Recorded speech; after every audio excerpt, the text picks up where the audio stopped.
ঈশ্বরগঞ্জ উপজেলা যুব মহিলা লীগের সাধারণ সম্পাদক এবং জেলা যুব মহিলা লীগের সদস্যের গোপন ভিডিও ভাইরাল হয়েছে। এর প্রতিবাদে সোমবার ময়মনসিংহ প্রেসক্লাবে সংবাদ সম্মেলন করেন ওই নারী।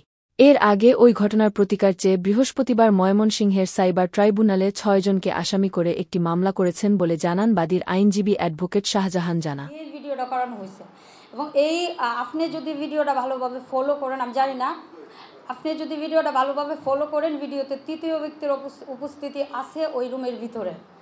যদি ভিডিওটা আমি নিজে করায় থাকি তাহলে বাসাটা স্বপ্না খন্দকারের কেন?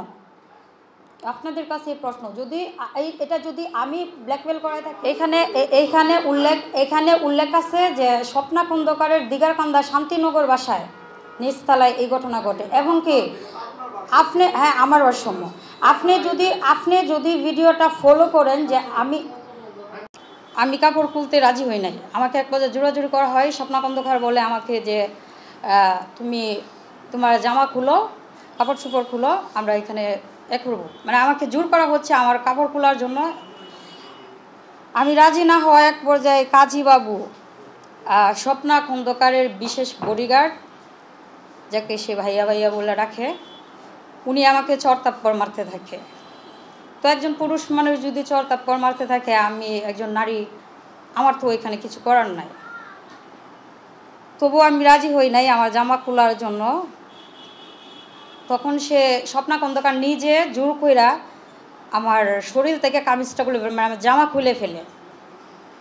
আর ওই যে মেহমান যে লোকটা ছিল, যে আমাকে বলা হয়েছিল নেতাকে নিয়ে আসো, ওই নেতাকে হচ্ছে কাজীবাবু আর স্বপ্না খন্দকারের গাড়ির ড্রাইভার হীরা, ওনারা দুইজনে অনবরত মাইর দিতে থাকে একই রুমে। তখন আমি কাপড় খুলতে কোনোভাবেই রাজি না, স্বপ্না জোর কইরা আমার গায়ে জামা খুলে আমাকে অর্ধলঙ্গ করা হয়। স্বপ্না খন্দকার হীরাকে বলে যে বাসার অপোজিটে যায় জালনার পাশ থেকে ভিডিও ধারণ করার জন্য, এবং তার ড্রাইভার জালনার অপোজিট থেকে ভিডিও ধারণ করে। কাজীবাবু আর স্বপ্না খন্দকার এই বাসাতেই ছিল, ফ্ল্যাটের ভিতরেই ছিল। ওই সময় আমাকে দিয়ে এবং ওই নেতা নাকি আমি জানি না, ওই মেহমান লোকটারে দিয়া আমাকে অর্ধ উলঙ্গ এবং মেহমান ফুল উলঙ্গ করে সে একটা ভিডিও ধারণ করে। ভিডিও ধারণের পরে ওই মেহমানকে অনেক মারে তারা। মারার এক পর্যায়ে ওনাকে অনেকগুলা টাকা আনতে বলা হয়, অনির্দিষ্ট সংখ্যার টাকা আনার জন্য ওনাকে বলা হয়। তারপরে আমার সামনেই উনি হচ্ছে বিকাশের মাধ্যমে, বিভিন্ন বিকাশ নাম্বারের মাধ্যমে প্রায় অনেকগুলো টাকা দেয়। এখানে আমার সঠিক কোনো সংখ্যা জানা নাই, কিন্তু অনেকগুলো টাকাই উনি দেয়। দেওয়ার পরে এক পর্যায়ে ওনার ড্রাইভার ওই লোকটাকে যায় একদম রাস্তায় দিয়ে আসে, ওই লোক চলে যায়। চলে যাওয়ার পরে এই বাসাতেই স্বপ্না খন্দকার আমাকে বলে যে এতক্ষণ যা হয়েছে না হয়েছে সব কিছু ভিডিও হয়েছে। তো এখন আমাকে বলা হয়, তখন আমার গলায় একটা চেন ছিল দেড়, সে আমার কাছেও একটা অঙ্ক দাবি করে। আর এই ঘটনাটা হচ্ছে আমি যখন রাজনীতিতে প্রথম আসি, ময়মনসিংহ শহরে কিন্তু আমার ওরকম কোনো নাই, লিঙ্ক আপ নাই। আর আমি রাজনীতিতে নতুন আসছি, তখন আমি জেলা যুব মহিলা লীগের একজন সদস্য। আর সেটাও স্বপ্না খন্দকারের সাথে আমার ফেসবুকে পরিচয় হওয়ার পরে উনি আমাকে জেলা যুব মহিলা লীগের সদস্য বানাইছে, এবং আমাকে উনি নিজে মেসেজ করে বলছে যে তোমাকে তো সদস্য পদ দেওয়া হয়েছে, তুমি কোথায় আসো। তখন আমি রাজেন্দ্রপুরে আমার একটা ক্লাসে ট্রেনিং অবস্থায় ছিলাম। তো আমি ময়মনসিংহে আসি এবং আমাকে পদ দেওয়ার সপ্তাহ দুয়েকের মধ্যে আমার সাথে এই ঘটনা ঘটে। মানে আমার রাজনীতির লাইফের শুরুতেই আমার এই ঘটনা ঘটে। তো উনি আমার গলা থেকে ওই চেনটা খুলে নেয়। আর কাজীবাবু যে লোকটা, উনি আমাকে অনেক মাইর দূর করছে। তারপরে স্বপ্না খন্দকার বলে যে যদি আমি না দেই, একটা টাকা দাবি করে 3.5 লাখ। তখন আমি ওনারা বলছি যে আপনি তো জানেন যে আমার ধারায় তো 3.5 লাখ টাকা আপনাকে দেওয়া সম্ভব না।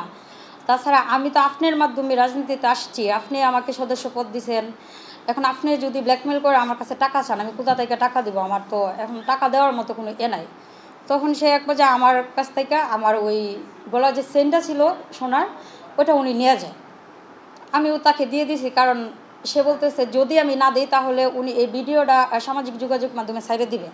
তা আমি জেলা যুব মহিলা লীগের সদস্য হওয়ায় রাজনীতিতে দু একজন মোটামুটি আমাকে তখন চিনে, নেতাকর্মীরা। কারণ আমি চিন্তা করলাম সর্বোপরি পরে আমি একজন নারী, আমার যদি ভিডিওটা ছেড়ে দেওয়া হয় তখন আমার কোনো অস্তিত্ব থাকবে না, আর আমার বাঁচা মরার সমান হয়ে যাবে, আমি বাঁচতেও পারবো না। না, আমি ওইটা চিন্তা করে ভাবলাম আচ্ছা 1.5 ভরি সোনা তো বিষয় না, যদি বাইচা থাকি সম্মান থাকে, সোনা ছাড়াই থাকলাম সমস্যা না। আমি ওনাকে ওই সেন্টটা ওইখানে দিয়ে দিই। দেওয়ার পরে তারই গাড়ি করে আবার তারই নয়াপাড়ার বাসায় আসি। এখন তারই বাসায় আমি ওই ফার্স্টেই 4 দিন তার বাসায় ছিলাম, তার নয়াপাড়া যে বাসায় সে থাকে হাজব্যান্ড নিয়ে, ফ্যামিলি নিয়ে, ওই বাসায় ছিলাম। তারপরে বিগত দিনগুলোতে আমি তার সাথে রাজনীতি করে আসতেছি, কিন্তু আমি ব্ল্যাকমেলের শিকার। এই যেরকম ধরেন আমাকে বলা হয় যে রানী তুমি হচ্ছে 10 জন মহিলা নিয়ে আসো, আমাদের জেলায় প্রোগ্রাম আছে, তো মহিলা নিয়ে আসো। আমি ঈশ্বরগঞ্জ থেকে, আমি ঈশ্বরগঞ্জ থাকি, আমার বাড়ি ঈশ্বরগঞ্জ, তো আমি ঈশ্বরগঞ্জ থেকে মহিলা নিয়ে আসি নিজের খরচে। এবং আমি ওই সময় রাজনীতিটা থেকে সরে যাওয়ার চেষ্টা করলেও আমি পারতেছি না, কারণ আমাকে তো আটকায় রাখছে শুরুতেই। ওই যে আমি বললাম সদস্য হওয়ার মাত্রই আমাকে আটকাই দিছে। তখন তার সাথে আমি নেতৃত্ব দিয়ে আসতেছি, তার নেতৃত্বে আমি রাজনীতি করে আসতেছি। ধানমন্ডি 32 থেকে ময়মনসিংহের সকল রাজনৈতিক প্রোগ্রামে, যুব মহিলা লীগ বলেন, আওয়ামী লীগের সকল প্রোগ্রামে যেগুলোতে উনি অংশগ্রহণ করে, সেগুলোতে আমি যথেষ্ট পরিমাণ কর্মী নিয়ে অংশগ্রহণ করি তার সাথে। তো তার সাথে প্রায় 2 বছরের মতো চলতেছে আমার। ভিডিও তার ফোনে ধারণ করা, আমি তার হাত পা ধরে অনেক কান্নাকাটি করছি। সে এতটা নিষ্ঠুর যে সে বলে যে আমি তার মেয়ে, সে আমাকে রাজনীতিতে আনছে, সে আমাকে জন্ম দিছে, সে আমাকে নেত্রী বানাইছে। কিন্তু আমি যে তার হাত পা ধরলাম, কাজীবাবু সহ তার সহ, আমি একজন সদস্য হয়ে তার ড্রাইভারের হাত পা ধরছি। সে পুরো ভিডিওটুকু কিন্তু দেয় নাই, তার ড্রাইভারের সহ হাত পা ধরছি যে ভাই অন্তত আপনারও তো মা বোন আছে। স্বপ্না আফাকে বললাম যে আপনারও তো বোন আছে, আপনারও তো মা বোন আছে, আপনিও তো একজন মেয়ে, এভাবে তো ঠিক না। উনি আমাকে বলে যে না, আমি কোনো দিন তোমার এই ভিডিও ছাড়বো না, এই না সেই না, তবে তুমি যদি আমার অপোজিটে কখনো কারোর সাথে রাজনীতির কোনো প্রোগ্রামে যাও কিংবা আমার অপোজিটে যা নেতৃত্ব দেও, তাহলে আমি তোমার এই ভিডিও ভাইরাল করে দেব।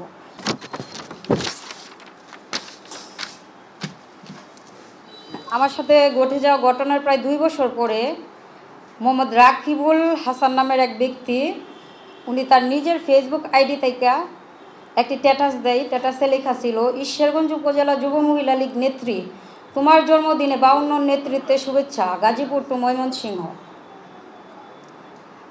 ওই পোস্টটি হচ্ছে আমার চোখের সামনে পড়ে। তারপরে আমি ওনার সাথে যোগাযোগ করি। আর এই পোস্ট যেই সাংবাদিক করে রাকিব, উনি ওনার নিজের করা পোস্টে একটা স্ক্রিনশট কমেন্ট করে, যেখানে আমাকে ব্ল্যাকমেল করে নগ্ন ভিডিও করা হয়েছিল। ওই নগ্ন ভিডিও করার একটি স্ক্রিনশট ছবি, একটি স্ক্রিনশট রাকিবুল হাসান নিজের আইডিতে কমেন্ট করে এবং লেখে আলহামদুলিল্লাহ। পোস্টটা তো আমি বললাম। আর স্বপ্না খন্দকার হচ্ছে একটা আইডি থেকে এগুলো একটা ভিডিও, ওই ভিডিওটা পোস্ট করায় জাওয়াদ নির্ঝর আইডি থেকে ওই ভিডিও প্রচার করে এবং ভাইরাল করে।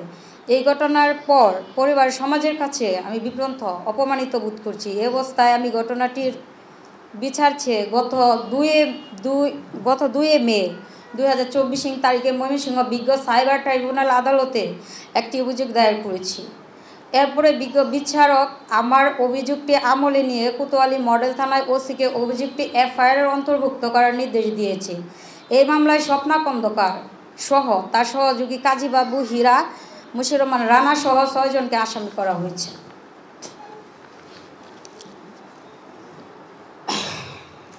প্রিয় সাংবাদিক বন্ধুগণ, আমি স্বপ্না খন্দকারের ষড়যন্ত্র ও প্রতারণার শিকার। আমার মতো আরও অনেক নারী স্বপ্না খন্দকারের মোবাইলে জিম্মি প্রতারণার শিকার, কিন্তু তারা মান সম্মানের বয়ে, স্বপ্না খন্দকারের বয়ে কেউ ফেস হইতে চায় না, এইগুলা কেউ বলতে চায় না কারো কাছে, তার বিরুদ্ধে মুখ খুলতে চায় না। আমি চাই না আমার মতো আরও কোনো নারী প্রতারণার শিকার হোক। দীর্ঘদিন ধরে রাজনীতির আড়ালে স্বপ্না খন্দকারের এই ধরনের অপরাধ করে আসছে। মূলত রাজনীতির আড়ালে এই ধরনের অপরাধের মাধ্যমে বিভিন্ন লোকজনদের জিম্মি করে টাকা সহ হাতিয়ে নেয় স্বপ্না খন্দকার। এটা তার পেশা ও নেশা। এভাবেই সে নগরীতে গড়ে তুলেছে 4-5টি বাড়ি এবং অনেক গাড়ি। ব্যাংক ব্যালেন্সও রয়েছে তার ইউজ পরিমাণ। প্রিয় সাংবাদিকবৃন্দ, আজকের এই সংবাদ সম্মেলনের পর আমি সশরীরে এখান থেকে আমার বাসা অবধি পৌঁছাইতে পারবো কি না, ময়মনসিংহ জেলা যুব মহিলা লীগের যুগ্ম আহ্বায়ক, 1 নম্বর যুগ্ম আহ্বায়ক স্বপ্না খন্দকার ওনার সাথে আমার রাজনৈতিকভাবে পরিচয়। জেলার বিভিন্ন দলীয় কর্মসূচিতে আমি ওনার নেতৃত্বে ওনার সাথেই রাজনীতি করে আসছি। সাংগঠনিক কর্মকাণ্ডগুলো ওনার নেতৃত্বে ওনার সাথেই বিগত দিনগুলোতে করে আসতেছি। সেই সুবাদে স্বপ্না খন্দকার প্রায় সময় আমাকে ফোন দিয়ে তাহার শহরের বাসায় নেন এবং আমার সাথে একটা বিশ্বাসের সুসম্পর্ক গড়ে ওঠে। এই ধারাবাহিকতায় বিগত প্রায় 2 বছর পূর্বে স্বপ্না খন্দকার আমাকে মোবাইলের মাধ্যমে ময়মনসিংহ নগরীর চরপাড়া তাহার নয়াপাড়া বাসায় দাওয়াতের কথা বলে ডেকে নেন। সেখানে খাওয়া দাওয়া করার পরে সে আমাকে বলে, চলো আমার দিগারখান্দা শান্তিনগর বাসায় যাই। বাসায় অনেক দিন যাওয়া হয় না, একটু পরিষ্কার পরিচ্ছন্ন করতে হবে। আমি সরল মনে তাহার কথায় রাজি হই। তাহার গাড়ি করে শান্তিনগর বাসায় যাই। সেখানে যাওয়ার কিছুক্ষণ পর স্বপ্না খন্দকার আমাকে বলে, একজন নেতা আসতেছে আমার বাসার সামনে গলির মাথায়, তুমি যা তাকে রিসিভ করে নিয়ে আসো। আমি সরল মনে তাকে এগিয়ে গলির মুখ থেকে নিয়ে আসি রিসিভ করে বাসায়। অতঃপর স্বপ্না খন্দকার ওনাকে একটি রুমে নিয়ে যায়। বসে প্রায় 10 মিনিটের মতো ওই লোকের সাথে কথা বলে।